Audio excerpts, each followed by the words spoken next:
मित्रों, गृहस्थ जीवन में आध्यात्मिक अनुभव प्राप्त करने थोड़ा कठिन तो होते हैं, ये मैंने जान लिया है। और मैंने ये भी जान लिया है कि क्यों बुद्ध गृहस्थी छोड़ करके बाहर निकल गए। सत्यता का उसमें कितना प्रमाण, कितनी मात्रा है मैंने नहीं कह सकता। जो प्रचलित बातें हैं, कहानियाँ हैं, उनके आधार पर मैं कहता हूँ।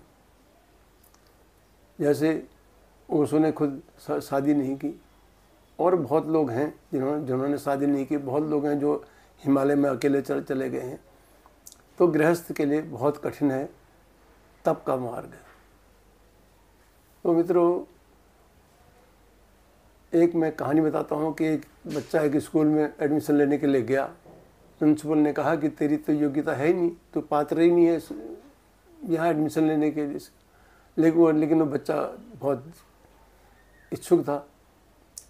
तो उसने धमकाते हुए प्रिंसिपल ने उससे कहा कि यहाँ बैठ जा दीवार की तरफ मुँह करके। और वह दीवार की तरफ मुँह करके बैठ गया।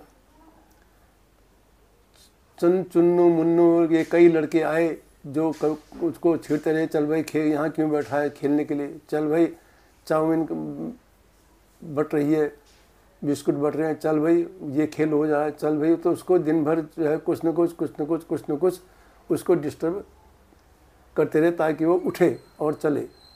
लेकिन वो बिल्कुल हिला नहीं, क्योंकि प्रिंसिपल ने कह रखा था कि यहाँ बैठ जा दीवार की तरफ मुँह करके। तो वो बैठा ही रहा।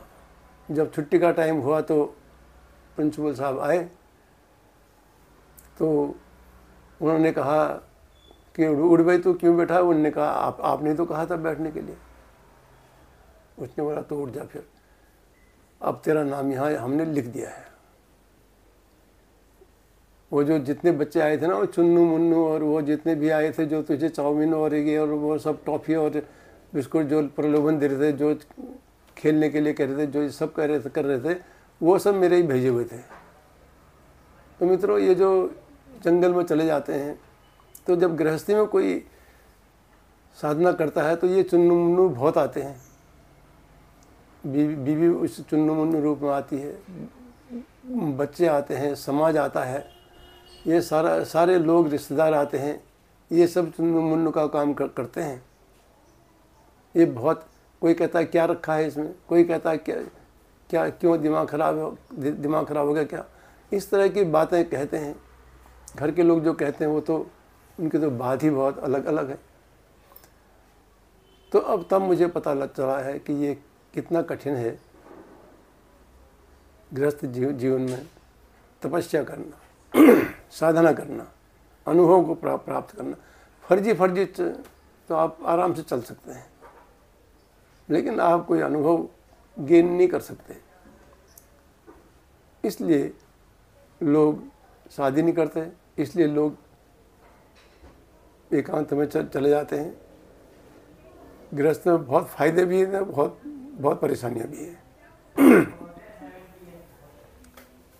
तो ये मेरा अपना अनुभव है कि ये चुन्नू मुन्नू हमारे इन जो तपस्वी लोग जो होते हैं, इनको चुन्नू मुन्नू के बिना इन्होंने जो अगर हासिल किया तो फिर क्या किया।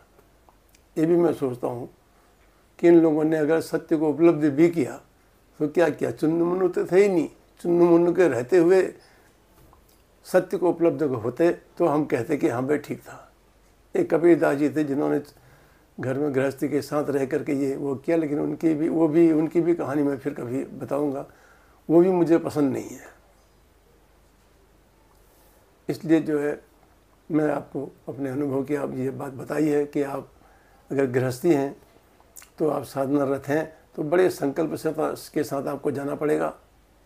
आप सबके पूर्ति नहीं कर सकते, आपको व्यवधान बहुत होंगे। उसके बाद भी अगर आप चलते रहे तो अनुभव आपको निश्चित होंगे, क्योंकि इनसे परेशानियां हैं तो इनसे आराम भी बहुत है। जंगल में जो लोग जाते हैं कैसे रहते हैं, उनको अपना खाना खुद ढूंढना पड़ता होगा, खुद कमाना पड़ता होगा। दुनिया भर के मक्खी मच्छर सर्दी गर्मी ये सब झेलनी होती है, आसान नहीं है। जंगल में चले तो जाते हैं, पछताते होंगे बाद में। उससे कम परेशानी में घर में आदमी ज्ञान को उपलब्ध हो सकता है, कुंडली जगा सकता है, सब कुछ कर सकता है। सिर्फ थोड़ा दृढ़ संकल्प होने की जरूरत है बस। संकल्पवान आदमी के लिए गृहस्थी ही सब सर्वोत्तम है और यहीं से वो मोक्ष प्राप्त कर सकता है। धन्यवाद।